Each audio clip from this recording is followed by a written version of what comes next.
Thank you so much for joining me. I'm Michelle Cheyne from the Wisdom Seeker Society, and together we are embarking on a journey of curiosity in a little bit of a cosmic sense. So we're going to be delving into interesting topics to us at least. I'm hoping that others would find it interesting as well. So I'm going to hand it over to you. You're going to tell us a bit about you, because you bring so much to the table, and am so interested and looking forward to learning with you. I think we're calling this these series Yes, Cosmic Echoes. that's it. And the whole point of it is to be curious about what's happening in the world. I think people are getting really lost down rabbit holes, and I completely understand why, Yeah. because it's very intense out there. And I think a lot of people, and I'm included in this, by the way, I'm going to use the me word here, is this sense of being complicit in something I don't agree with. Mm, And I think that's causing a lot of people an intense grief, mm, feeling of helplessness, feeling perhaps even horror, mm, and definitely out of control. And I'm drawing on my a long experience as a psychotherapist here, mm, feeling of helplessness and horror, and hopelessness, which I think is in the zeitgeist too, is very traumatic.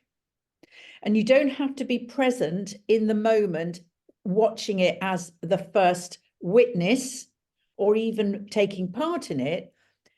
You can stand back from it and still feel just as traumatized. I think it does depend if you're sitting on unprocessed trauma, because it will get triggered. yeah. I think that's what's happening at the moment. So I think about being curious enables us to sort of slightly rise above the intensity of the detail of what's happening, and perhaps getting a broader picture of just a higher sense of destiny, maybe. I mean, that brings up lots and lots of questions about free will and destiny, doesn't it? I mean, do we have choice? Good question, and something we might discuss in another another video. But for this one, we're just going to start just laying the ground for that. Yes, and kind of bringing ourselves into the picture. Pretty Kind of much. how did we get here? How, why are we curious about this? And how did we become these observers? I've been listening to a lot, and I find a lot of almost solace in the practice of not distancing, but just stepping away a little bit and looking at it from an observer's perspective. Um, Yes. yeah. So tell me more about, but you, Well, as you say, psychotherapy. yeah. Yeah, tell me more, because there's now astrology involved, and Yes. it's all connected, I believe. Yes. Well, my journey started when I was about 36, 37. Actually, it was so traumatic that I actually can't remember the details of the times. And I was living a very hedonistic lifestyle. I was brought up in the 50s and 60s. So, everything rocked and rolled. Was trained as a nurse in the 70s in very racy London. And then went off because everything was the opportunities were everywhere to just do. In my day, Yeah. you could walk into a job in the morning, walk out at lunchtime, and walk into another job in the afternoon. It was that kind of vibe. Yeah. So, and there was an awful lot of drugs and drink, and it was sex, drugs, and rock and roll, really. And Yeah. I was fully signed up to the lot. And then obviously, and I wasn't happy. I couldn't find what I was looking for. Nothing made me happy. Mm. So it was a really odd feeling. And I didn't know who I was. I had no idea who I was. Mm. And the universe obviously had another plan for me for me to totally destroy myself. Yeah. And I was flying in a friend's plane. That's the kind of As you lifestyle do. I was living, as you do. Two-seater Cessna, and we were 15 foot up, 15,000, 1,500, sorry, 1,500 foot up, Mm. and the propeller stopped going round. So basically, we crashed. The fact that I'm sitting here is interesting and has always reminded me about that there is a purpose to why I'm here. But it was life-changing because when the plane actually crashed, which we did, it completely disintegrated around us. And you both walked away. Both of us got out of the plane. Well, we fell out of the plane, I'll put it that way, because the pilot was screaming at me, get out, the plane's going to blow up. And that was actually the worst thing for me. The thought, oh, hang on a minute, I'm still alive. Oh God, I'm going to burn alive. And sitting beside the wreck of the plane, it didn't blow up, sitting beside the wreckage of the plane. And this message just dropped into my head. Your life is a sham. And it was like, and that's the first time the universe had spoken to me. And it was just like, oh my God, I better do something about this because this isn't good. Yeah. So it kind of catapulted me onto this profound healing journey that basically has led me to sit here with you in this moment. Yeah. And I'm still on it. So it's 40 years now of really engaging with what it means to be a human being, what it means to be me, and really opening up to the messages of the universe. And I had a very powerful message. I had two very powerful messages shortly after the crash.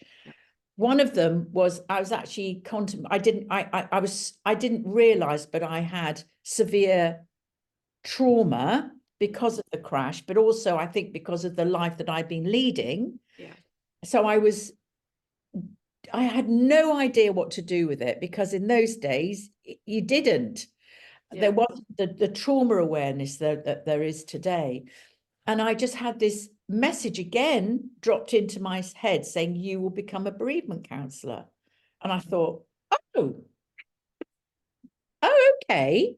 That led me to go and work with the Elizabeth Kubler-Ross Foundation, where I did the life, death and transition training, which is about really dealing with your fear of dying. And that led then on to other things. But around about, it must have been a couple of years later, I would say, but I had a mystical experience, and that's the only thing I can describe it at. It wasn't a near-death experience. Yeah. But it was a mystical experience, and I had it in the most prosaic of settings. Yeah. I was sitting on a train, minding my own business. And I remember there was a woman opposite me reading a newspaper. I was on my way to see a friend in Dorset on the train, just staring out the window as you do. Yeah. And it felt like the curtains in my forehead parted, and suddenly everything disappeared. And I was definitely me without a body, yeah, floating up. There was that sensation of floating up and being in a loving presence that I have never experienced on this life plane. It just doesn't exist. It's not possible. And it's so hard to describe the love, because it's without agenda. There is nothing. There's not another person involved, or there's nothing. It just is. It was completely, it accepted me, it welcomed me, it cradled me. And then I felt a presence kind of here, couldn't see the presence, but felt the presence. And in your physical body now? No, it's still, just felt it. Yeah. It felt, I knew a presence was with me. And that's the only thing I can say. And I went, and again, the presence was completely non-judgmental, accepting, loving. And as I felt the presence, I looked down at my left-hand side of my hip, and I saw this lion yellow color shooting out of me at hip height. And I knew that was the story of my life, and I could dive into this stream of yellow color, yeah, and learn about myself. And I knew I could do that. It was just instinctive. I thought, oh, I think this is a kind of like a life review. Yeah. And then the presence said to me, You know, life is only an experience. That's all it is. That was the teaching. And I was like, oh, yes, of course it is. That's what it is. It's only an experience. And I was about to ask the present, and this is telepathy, by the way, Yeah. it's not physical words. I was about to ask the presence more information because I was like, oh my God, this is incredible. Yeah. And I was just so enraptured by the love, enraptured. And as soon as she gave, well, and I felt it was a she, as soon as I had the teachings, the curtains in my forehead physically closed, and I was back on the train going, what was that? Life-changing. Wow. Wow. This, Life-changing. well, yeah, it's like, how do you even come back into the train? I mean, how do you even kind of function in Well, this? you can't. It's Yeah. so profound. And Mm, I'm sure people who are watching this who've had these mystical experiences will agree you don't want to be back. You want to stay in. I can't explain the love. It is, yeah. I mean, people who talk about it, who've had near-death experiences, Mm, they talk about this sense of just enveloped, and it's love with a capital L. And yeah. it doesn't do it, that word doesn't do it justice. Yeah. But it's this sense of being completely safe. Mm, It was just everything that I felt, all the anxiety, all the whatever was going on for me wasn't present. yeah. And I know when I die, I'm going back to that. So that's why I'm not That's quite frightened. exciting. Incredibly exciting. It Yeah. feels like going home. And after the curtains closed, I mourned for the love. And I suddenly understood what C.S. Lewis was writing about in The Lion, the Witch, and the Wardrobe. Yeah. You know, suddenly the back of the wardrobe opened, Yeah. and they were able to get into Narnia, this magical world. Yeah. And then they couldn't. You Mm, can't make it happen. It happens to you. yeah. You cannot make a mystical experience happen. Absolutely not. That's my understanding of Yeah. it. And And what happened to you? So your experience as well. yeah, And there was no death. I mean, there was no threat. There was nothing that made you go there. It wasn't a physical no, um intervention, no, of some sort that your psyche decided I need to escape this, nothing like that. no, absolutely. And I think a lot of people don't talk about these mystical experiences because they think people won't believe them. But Mm, you can have it ironing or walking down the street or yeah. being in the garden. It can suddenly, it's this sensation of, for me, it was the curtains opening in my forehead, Brilliant. something, and then disappearing, me Yeah. disappearing, and then being in a completely different unknown realm, Yeah. yet it was known. It was familiar. It was like, oh God, I love this place. It's home. It's home, Yeah. real home. Yeah. I realized then that this planet for me isn't home. It's somewhere I'm passing through. Ugh, And that that's gives something a, I identify with a lot, and yeah. I think a lot of people identify with that yearning for home. And I think part of the lesson that you maybe got from that, and that I'm getting from listening to you, is that life is an experience, So we are traveling home, but there is an experience involved that Oh, we yes. chose, maybe. Well, this is a big one, isn't it? Mm, I mean, this is why I'm so interested in astrology, yeah. because and I specialize in soul astrology Mm, because I'm really interested because of my experiences. Have I had a choice? I believe I have made my choices. I do. And I know when I've made the wrong choice because the universe definitely goes, oh, absolutely not. yeah. We all know those messages. Things don't work out. Yeah. When I've made the right choices, things absolutely go in the flow. For me, there's no question about that. Yeah. So I'm curious. I think we have, I'm curious about this. I personally, I think we're drawn to what we most need to know. And I think that's a very difficult thing to say or for anyone to hear who has a very harsh life. Yeah. And plenty of people do. And I'm sure, you know, people in Gaza are going to be going, I did not choose this. Yeah. So there's a huge sort of moral conversation to have. I don't know if moral's the right word, but a conversation to have around about the appropriateness of that. But for me, I do believe I chose this life to wake up, become fully present to being what it means to be a human being in a female body. Yes, I do believe.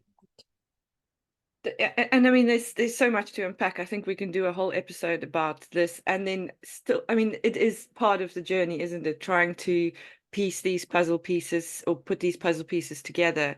Yes. For us, I think this is something that we also chatted about before we started this, as to we are not the experts in anything of this. We are only curious participants on a journey of our own, you know, and I think that we all at different spaces, but we need to talk. We need to share these things and exchange ideas and views and be more curious, kind of full on each other's curiosity.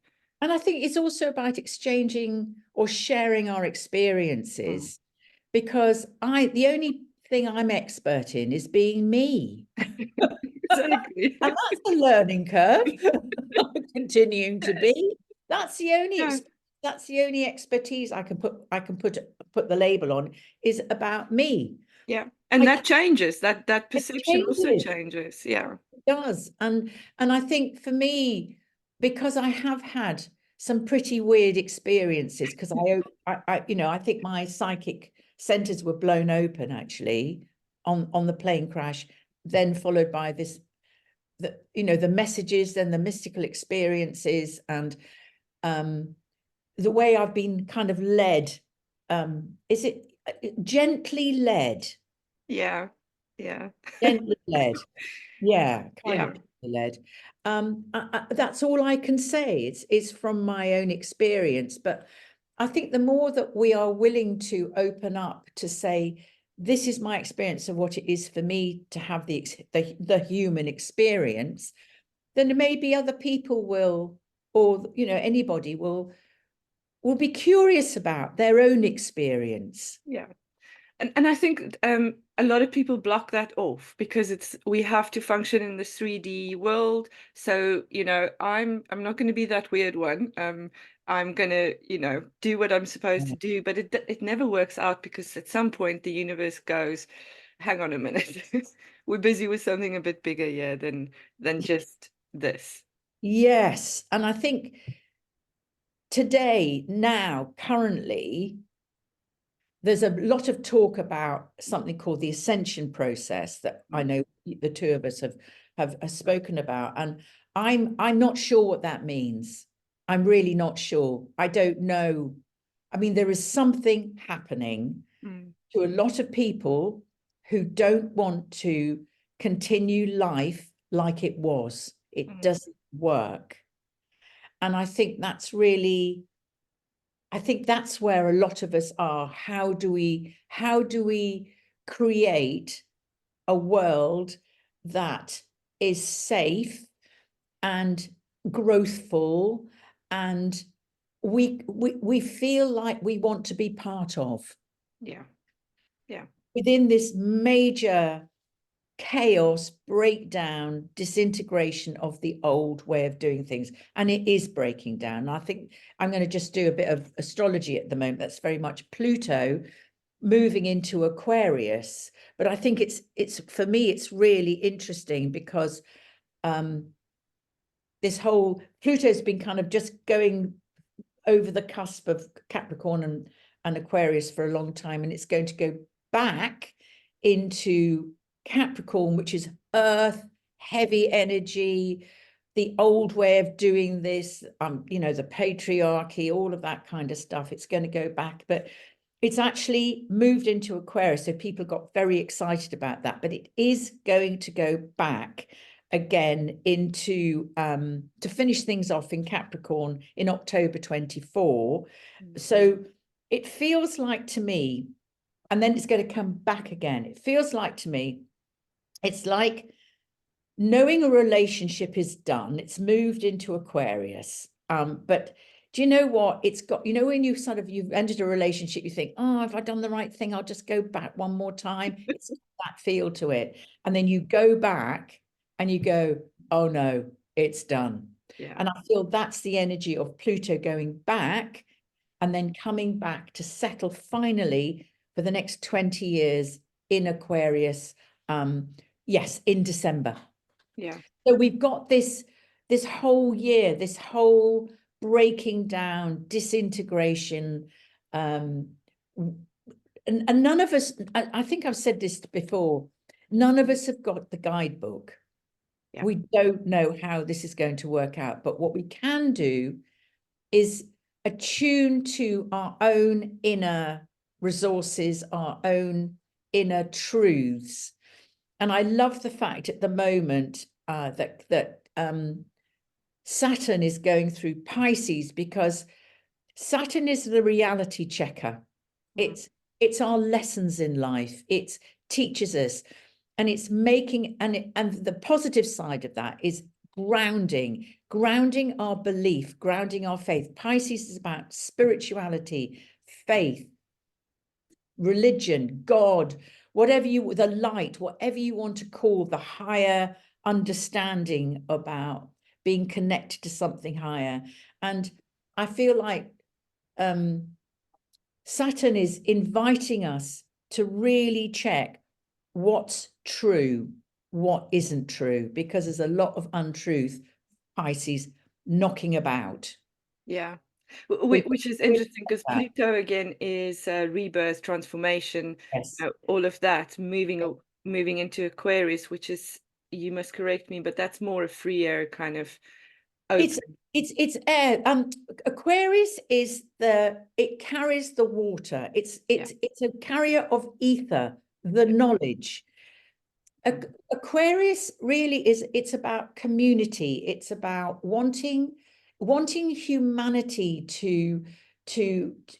it wants humanity to take responsibility, really, to communicate, to create networks, to create this sort of sense of community coming together. A kind of a cooperation, I feel. Cooperation. Spontaneous, Yes. it's not forced. It's not that Yes. Capricornian, this is the system, fit into my system because I'm right. It's more, okay, how do we do this together? Yes, and Aquarius is a fixed air. It's attached, fixed to this idea of creating utopia, using the wisdom, carrying the wisdom for the benefit, the benefit of society, of humanity, and that's where we are. Yeah. So it's such an important thing to constantly, in this time of chaos, to check what is real and what isn't, and to be open to be shown what's real. There's a lot of people down rabbit holes at the moment. Yeah, I mean, I love my rabbit holes, but not the the bumping your head ones, more the opening. I don't Yes. think you would have believed that the veil could be lifted unless you went through that experience. Yes.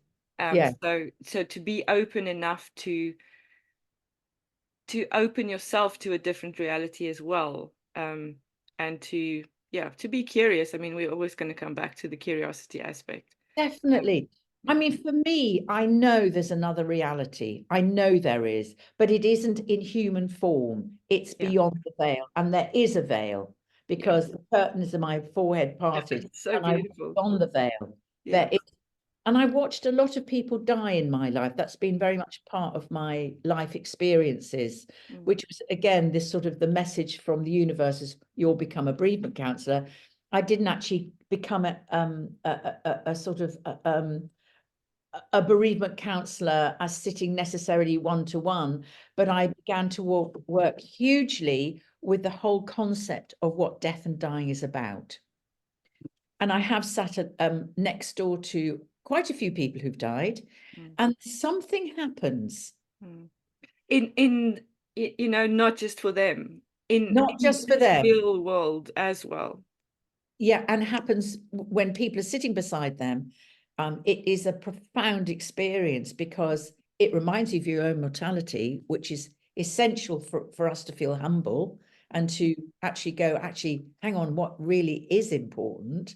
Yeah. And perhaps chasing the moonbeams of success actually isn't, and maybe love is more important.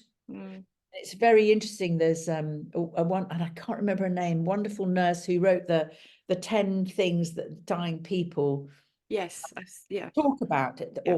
or put their attention to at the end of life. And number one, guess what, is relationships. Yeah. Yeah.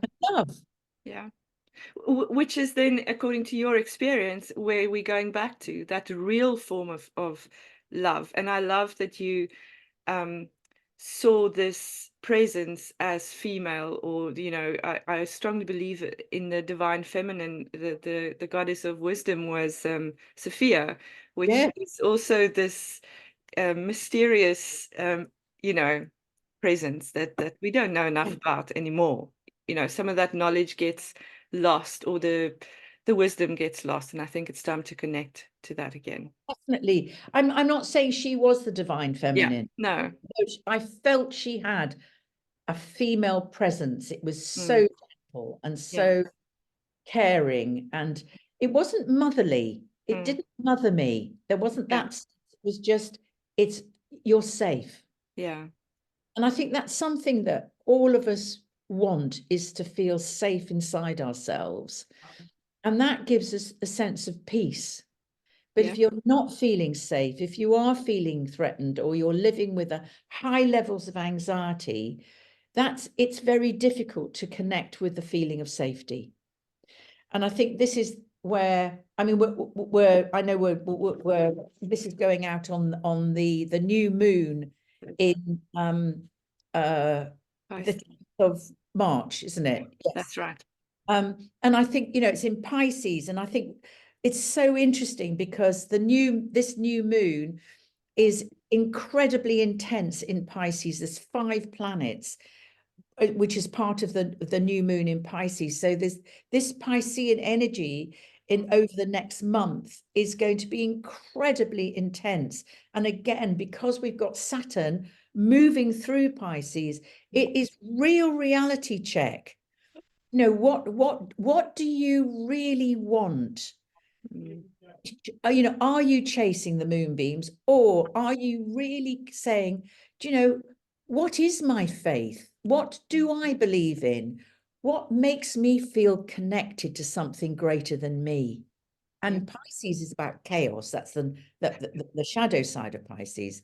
Yeah. So when you're feeling chaotic or things are very confused, it doesn't help you feel safe. But Saturn does, because it goes, what's real? Oh, it's that. And that's the beauty. I mean, I'm very affected by things. I don't always know what they are. So to understand what's going on in the bigger sense of the universe, which we are part of. I mean, we can't you know, we can't separate ourselves from what's going on there. There's a beautiful, and I think we're going to kind of start wrapping up, but there is that essence of what, you know, the stardust. We have those elements within our DNA. So obviously we are influenced by that bigger aspect of the universe. And the rhythms and the cycles of the universe, which have been going on since the Big Bang. Yeah. We just happen to be part of, you know, there is this talk about coming to the end of a massive 26,000 year cycle created by something called the precession of the equinoxes. And the Vedic texts have been written about this thousands and thousands of years ago. So this is nothing new, but Yeah. we think it's new in our modern understanding of science. Yeah. So, you know, there is this sense of endings, there is, and perhaps not being clear about what the beginnings are. And a new moon is about sowing new seeds. It's about newness. So I would say to anyone during these really difficult times, light a candle on the new today on the new moon, and just be aware of what seeds you would like to plant, that you can really connect to what's real for you. I like that. It's that, what are your yeses and your nos? Your yeses and your nos make those intentions, and where do you want that to lead? Yeah. Yeah. Sue, thank you so much. Oh, I look forward to these conversations. We're trying to keep them a little bit shorter so that we don't put more overwhelm in the world. But I could talk to you for hours. So I look forward to our next one. oh, I'm me. Thank you.